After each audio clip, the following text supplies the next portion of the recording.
হাজবেন্ডের পছন্দের গরুর ঝুরা মাংস রান্না করব আজকে। কোরবানির পর থেকে ও আমার কাছে গরুর ঝুরা মাংস খেতে চাচ্ছিল, আর ফাইনালি আজকে বানিয়ে দিচ্ছি, তাও আবার ইনস্ট্যান্ট ওয়েতে। অনেকদিন পরে আজকে শাড়ি চুড়ি পরে রান্না করতে এসেছি। আমার পছন্দের ব্ল্যাক কালার শাড়ি পরছি আজকে। ঝুরা মাংস আমার নিজেরও অনেক বেশি পছন্দের। আমার মা কয়েকদিন জাল করে আস্তে আস্তে গরুর মাংসটাকে ঝুরা বানিয়ে ফেলতো, তবে এখন এত ধৈর্য ধরে খাওয়ার সময় নাই। মাত্র 30 মিনিটে ইনস্ট্যান্ট ঝুরা মাংস বানিয়ে ফেলবো আজকে তোমাদের ভাইয়ার জন্য। গরুর মাংসের সলিড পিস গুলো নিছি, তার মধ্যে গুঁড়া মশলা, বাটা মশলা, গরম মশলা সবকিছু অল্প অল্প করে দিছি। হাত দিয়ে সুন্দর করে মাখিয়ে ফেললাম। অল্প একটু মাংস নিছি, তবে সবগুলোই একদম সলিড পিস। তো এবার মাখানো মাংসগুলো প্রেসার কুকারে বসিয়ে দিলাম, আর তার মধ্যে অনেকটা পানি অ্যাড করে দিলাম। এখন শুধু প্রেসার কুকারে 5টা সিটি আসার অপেক্ষা, তারপরে বাকি কাজ শুরু করব। এর মাঝে আজকে পরা আমার শাড়িটা তোমাদেরকে দেখিয়ে দিই। আজকে আমি যে সুন্দর ব্ল্যাক কালার শাড়িটা পরে আছি, এইটা আমি নিয়েছি বিটি এক্সক্লুসিভ ফেসবুক পেজ থেকে। অল্প বাজেটে এরকম সুন্দর সুন্দর শাড়ি তোমরা তাদের পেজে পেয়ে যাবা। আর মজার বিষয় হচ্ছে বিটি এক্সক্লুসিভ পেজে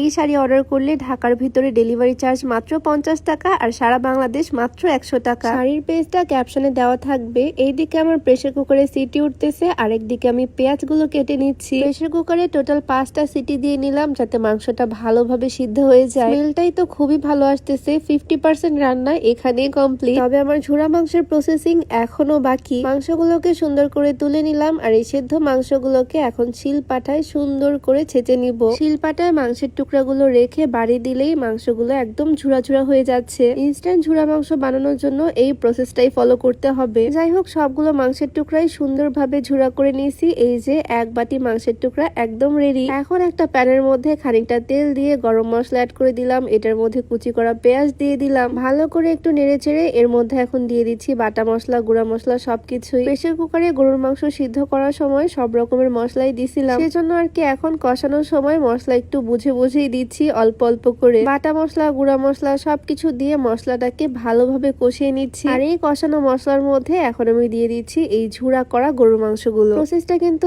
একদম সিম্পল। এখন শুধু ধৈর্য সহকারে নাড়াচাড়া করে ভালো করে রান্না করে নিতে হবে। কত সহজ দেখো, একদম ইনস্ট্যান্ট গরুর ঝুরা মাংস। সিদ্ধ করার সময় প্রেসার কুকারে যে পানিটা ছিল সেইটা এখন এখানে অ্যাড করে দিচ্ছি, আবারও ভালো করে নাড়াচাড়া করে রান্না করে নিচ্ছি। এখন পানিটা শুকিয়ে ভাজা ভাজা হওয়া পর্যন্ত নাড়াচাড়া করতে হবে। এর মাঝে তোমাদেরকে বলতে চাই, তোমরা যারা ওজন বাড়াতে চাও এই সাপ্লিমেন্টের কম্বোটা ট্রাই করতে পারো। এই কম্বোটা মেইনলি তোমার মুখের রুচি বাড়াতে হেল্প করবে, যার ফলে তুমি আস্তে আস্তে বেশি খাবা, ওজনটাও বাড়বে ইনশাল্লাহ। এই সাপ্লিমেন্ট গুলো বিএসটিআই কর্তৃক অনুমোদিত। ছোটবেলা যেরকম আমরা হরলিক্স বা কমপ্লেন খেতাম, ঠিক সেই রকমই এই কম্বোটা তোমরা ফিট ক্যাফে 24 পেজ থেকে পেয়ে যাবা। পেজটা আমার ডিসক্রিপশনে মেনশন করে দেওয়া থাকবে। যাই হোক, এদিকে আমি ধৈর্য সহকারে সুন্দর করে মাংসটা অনবরত নাড়তেছি যতক্ষণ না একদম কালো হয়ে আসে। আর এর মাঝখানে আমি পাশের চুলাতে একটা ফ্রাই প্যানে সরিষার তেল দিয়ে দিলাম, তার মধ্যে পেঁয়াজ কুচি, রসুন আর শুকনা মরিচ দিয়ে দিলাম। পেঁয়াজ, রসুন, মরিচ সবকিছু একটু ভাজা ভাজা করে আমি আমার মেন ঝুরা মাংসের উপরে দিয়ে দিলাম। এইভাবে বাগার দিলে না খুবই ভালো লাগে, স্মেলটাও খুব ভালো আসে, ফ্লেভারটাও খুব ভালো লাগে। তো এদিকে আমার ঝুরা মাংস কিন্তু